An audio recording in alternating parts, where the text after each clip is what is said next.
Que busques a dúas persoas Sí. e que se fagan pasar por familia. Vale. Entón voume colocar aquí para que, como se non estivera eu traballando. Vale.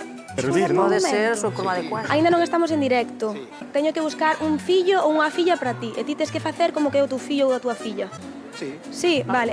Alba, ti que A me ver. escoita, dá medo falsa Estamos que eres, probando, non? Dá medo falsa que eres. Sí, non? Estou ti. probando son, vale. Que tedes que facer de pai e fillo. Bueno. Altura teñena, moi ben. O calemos Moi por ben, aquí. Alba. A ver, tedes claro cal é o pai e cal é o fillo?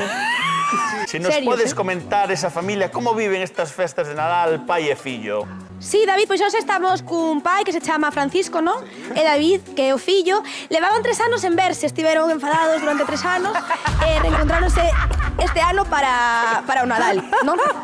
Sí, sí, unha ocasión moi especial e é o mellor momento para o reencontro, é verdade. Por que vos enfadaxedes? Bueno, un día, pois, cheguei un pouco tarde a casa e paseime un pouco. Entón, como estades no reencontro, eu quero un abrazo en directo de pai e fillo, por favor. Un abrazo. Que bonito, Despois de 3 anos. aplauso. Moitas grazas a todos, a verdade que ao principio un pouco incómodo, así.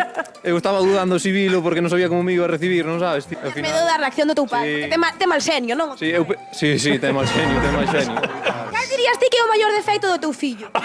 Un fillo Déjame que é un outra pouco pallada. demasiado cabezón. E o maior defecto do teu pai?